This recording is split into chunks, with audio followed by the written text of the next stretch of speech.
ایک حاجی صاحب طویل عرصے سے شدید علالت کا شکار تھے۔ ان کی حالت یہ تھی کہ کئی برسوں سے ہر ہفتے ان کے گردوں سے 4 بوتل پانی نکالا جاتا تھا اور گردے مسلسل ڈائلسس ہونے کی وجہ سے تقریباً ناکارہ ہو چکے تھے۔ ان کی خوراک صرف آدھا سلائس رہ گئی تھی۔ سانس لینے میں بھی شدید تکلیف ہوتی تھی اور کمزوری کا تو یہ عالم تھا کہ وہ کسی کی مدد کے بغیر واش روم تک بھی نہیں جا سکتے تھے۔ ایک روز چودھری صاحب ان کی عیادت کے لیے پہنچے تو وہ یہ دیکھ کر ششدر رہ گئے کہ حاجی صاحب کسی سہارے کے بغیر خود چل رہے ہیں۔ انہوں نے دور سے ہی ہاتھ ہلا کر چودھری صاحب کا استقبال کیا اور چہل قدمی کرتے ہوئے باغیچے کے 10 چکر لگائے۔ اس کے بعد وہ مسکراتے ہوئے چودھری صاحب کے پاس بیٹھ گئے۔ ان کے چہرے اور بدن پر صحت مند افراد جیسی توانائی نمایاں تھی۔ چودھری صاحب نے حیرت سے دریافت کیا کہ یہ کرشمہ کیسے ہوا؟ کون سی دوا، دعا یا علاج نے یہ کمال دکھا دیا؟ حاجی صاحب نے جواب دیا کہ میرے ہاتھ ایک ایسا راز آ گیا ہے کہ اگر دنیا کو پتہ چل جائے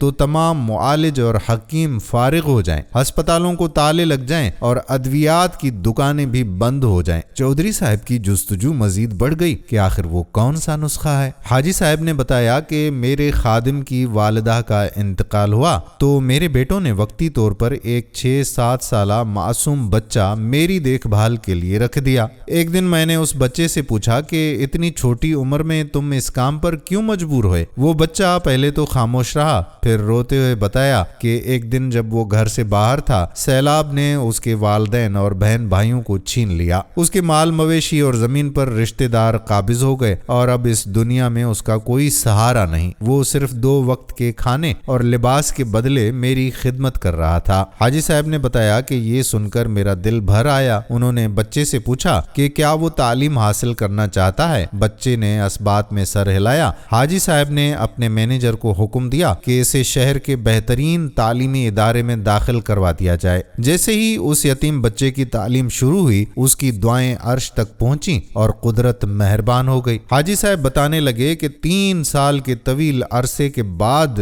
میں نے پہلی بار پیٹ بھر کر کھانا کھایا، جس پر گھر والے اور ڈاکٹرز سب دنگ رہ گئے۔ جب اس بچے کو ہاسٹل بھجوایا گیا تو میں خود اپنے پیروں پر چل کر واش روم گیا۔ اس کے بعد میں نے اپنے مینیجر سے کہہ کر 5 مزید ایسے بچے ڈھونڈنے کا کہا جن کا کوئی والی وارث نہ ہو۔ ان بچوں کو بھی اسی اسکول میں داخل کروا دیا گیا اور اللہ کے فضل سے آج میں بغیر سہارے کے چل رہا ہوں، سیر ہو کر کھانا بھی کھاتا ہوں اور ہنستا مسکراتا ہوں۔ حاجی صاحب نے پر اعتماد لہجے میں پھولوں کی کیاریوں کی طرف بڑھتے ہوئے کہا کہ اب میں تب تک نہیں گروں گا جب تک یہ بچے اپنے پیروں پر کھڑے نہیں ہو جاتے۔ انہوں نے ایک بہت گہری بات کہی کہ قدرت یتیموں کو پناہ دینے والے درختوں کا سایہ ہمیشہ طویل کر دیا کرتی ہے۔ سبحان اللہ۔ دوستو، ویڈیو پسند آئی ہو تو اپنے دوست و احباب کے ساتھ ضرور شیئر کیجیے گا۔